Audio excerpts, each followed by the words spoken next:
Good morning, my friends. This is Paul, and today I'm going to be reviewing to you Fire Emblem Engage for the Nintendo Switch.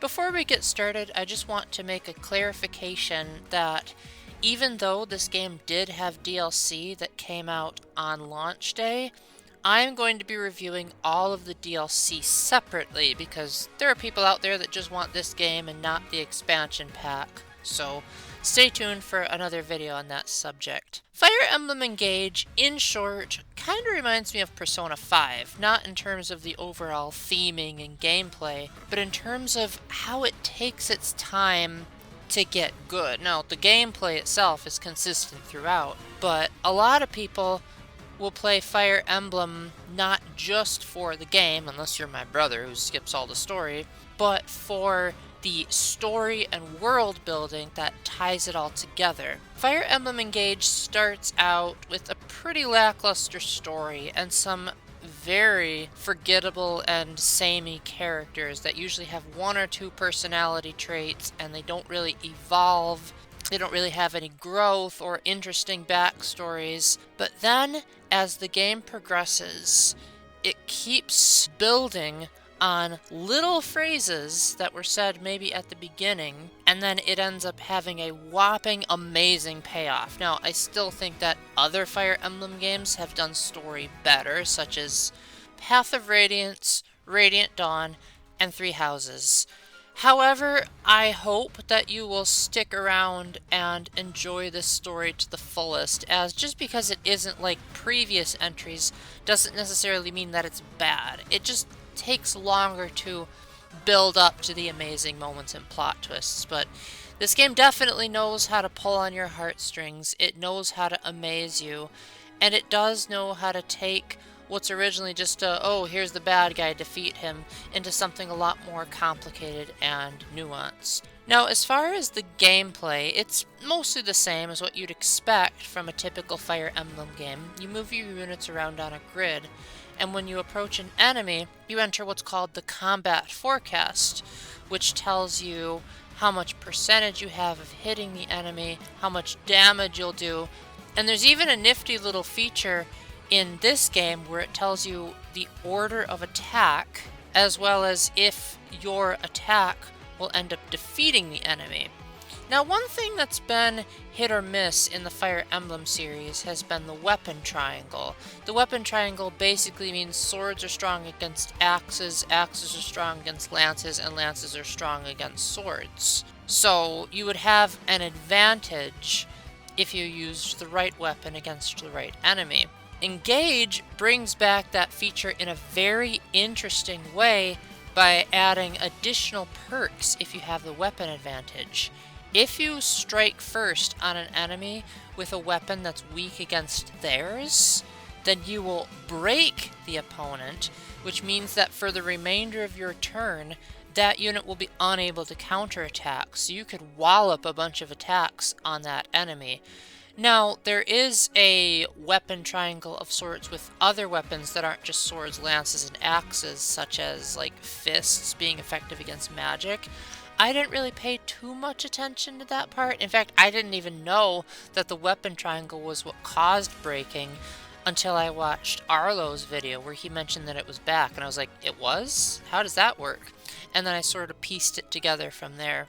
I also really like the fact that the units can move around freely within their range. Like, obviously they can't move more than what their movement allows, but just like in Mario plus Rabbids Sparks of Hope, you're not confined to just moving them along an arrow and then they'll make their move all at once. You can actually move around freely and double around, and it adds more margin for error. And sometimes the arrow will return if, like, say your unit runs into a wall, but then after you move your unit to the designated space, then you can shuffle them around to a different position. One of the biggest gameplay features in Fire Emblem Engage, and also where the name comes from, is the mechanic of summoning emblems, which are basically spirit forms of the Fire Emblem lords. In the past, lord is a common term used to designate the main character. So you literally have a protagonist from every mainline Fire Emblem game in the series. I say mainline because they don't include the main characters in the Warriors or Tokyo Mirage Sessions spin-offs. But it is really nice to have so much Fire Emblem fan service, not only in the ways that they remix familiar Fire Emblem themes and levels as they go along, but also the mechanic of engaging. Each emblem has a corresponding ring, and when a unit puts that ring on, once the engage meter fills up, or just at the start of the battle when it's filled up automatically, you can choose to sort of fuse with the emblems so that you like take on their appearance a little bit, and then you can use some of their moves and weapons. And so a lot of these emblems do a really good job of faithfully integrating mechanics from previous Fire Emblem games and bringing them back here, such as, well, I don't want to spoil who the emblems are, but if you know who the main characters are, then you might be like, oh, I wish this mechanic from Fire Emblem Fates made a return. And it's like, well, you know that Corrin is the main character, so of course there will be stuff from Fates that bring the jump here. And I also just think it's super cool that a whole bunch of Fire Emblem lords could be integrated into the game, and the way that they are weaved into the story is also pretty darn brilliant, especially as it gets near the end. And I really love strategizing about who gets what ring and what character makes the most sense with which unit. You can even develop bonds between the units, although admittedly these support conversations aren't really that much to write home about. They are very basic. Usually the regular unit says one thing, the emblem says another, and that's it. It's cool that we get more opportunities for the emblems to have personalized dialogue for every single character, but it's also so boring and generic at the same time. At least it's better than what they say in the support conversations in Radiant Dawn. Support conversations do return in this game, but they are definitely kind of lacking in comparison to pretty much any of the other 3DS Fire Emblem games, as well as Three Houses.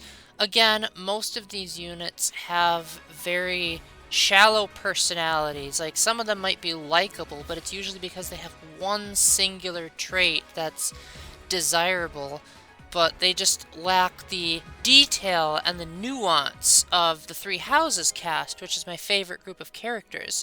In that game, you could have a whole bunch of profile cards about their likes and their dislikes, and where they're from, and their lineage, and whether they're a noble or a commoner, and it allowed you to really feel like you were getting to know them, and that also served a gameplay purpose, because when you were training up your units, training them in a certain way according to their preferences made you feel like their personality was an integral part of the game.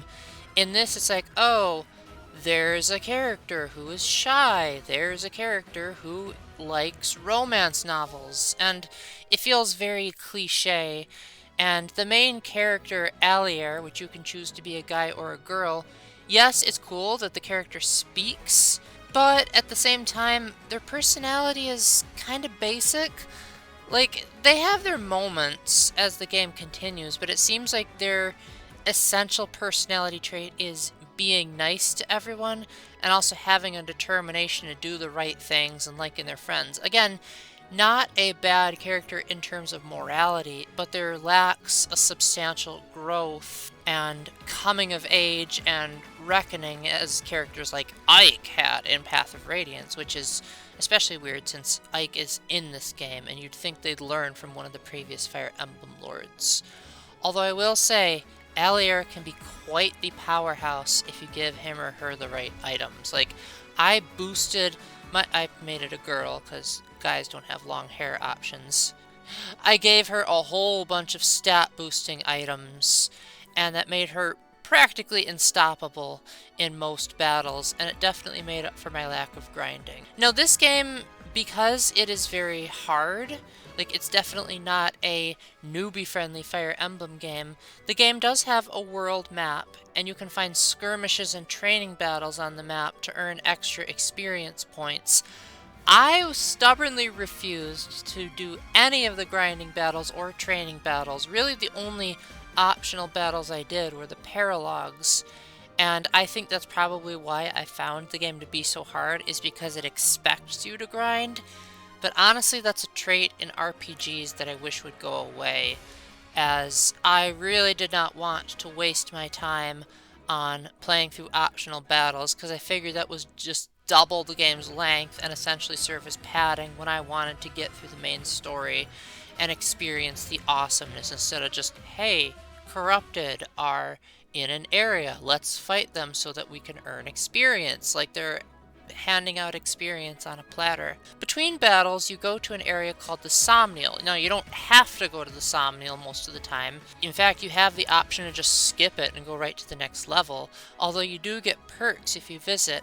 This is kind of the replacement of Garrigmach Monastery from Three Houses, where you can wander around in 3D space in a peaceful and beautiful island in the sky, kind of like Skyloft now that I think about it. And you have the option to talk to your characters, view support, and there's a lot more avenues of things to do as the game progresses. Eventually you'll be able to adopt animals, and there's also a fishing hole, a wyvern rider, strength training, and this game has a lot more mini games than Three Houses, so I think it definitely helps to break up the gameplay. You can also find items lying around on the ground. You can give your allies different items to boost their support with you, and you can even change outfits, although unlike Three Houses, one thing that's a bit disappointing is that the outfits can only be worn when you're wandering around in the Somnial. They can't be used in support conversations or in the main story or in battle. So, I don't know, feels like a bit of a missed opportunity to me, but I suppose that was the game's way of not having too much fan service, especially if you wanted to buy the swimwear.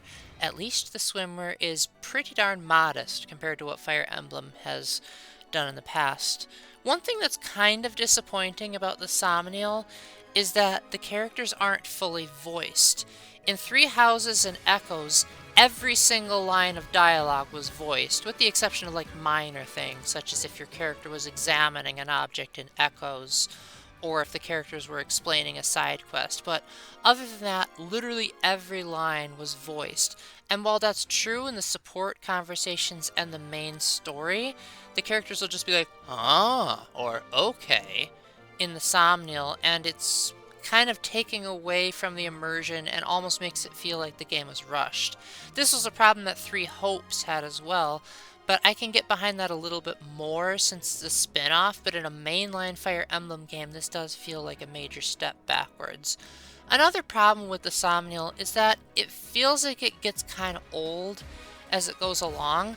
At least with Garrigmach Monastery, the characters had different things to say every month, and you could also find lost items, and you'd be able to do side quests, but there are no side quests in Engage. There are achievements that you can get, but you can't really expect the characters to ask you to do favors or do anything that would like develop them. The characters only have one sentence to say in the Somnial, and usually it's just like, oh, that battle was tough, wasn't it? So not a whole lot of growth. Overall, despite my nitpicks about Fire Emblem Engage, it is still a very entertaining game. It has great moments in the story. It takes a while to get to the good stuff, including the music, which starts out as very like anime-esque and over the top, but it does have some pretty cool orchestra pieces. Not as much as, say, Three Houses or Echoes, but the ones that it does have are incredible. And it also sometimes has issues with the characters being very one-dimensional beings, but the gameplay is still so solid, and it has a lot of quality of life improvements to make it a much smoother Fire Emblem experience, while also offering various difficulty options that allow you to have a hearty challenge if you so desire. So with that, thank you very much for watching. Let me know down in the comments if there's anything I need to clear up. Again, I just want to reiterate that the DLC will be touched on in future videos. As usual, I would like to thank my patrons Matthew Rakowski, Spoonghost, and Splatcat for their support. I know that I probably could do better at advertising my Patreon, but the fact that I have anyone at all just means the world to me. If you would like to join, the link will be in the description. And until the next time, remember to keep the faith, stay epic, and God bless. Bye!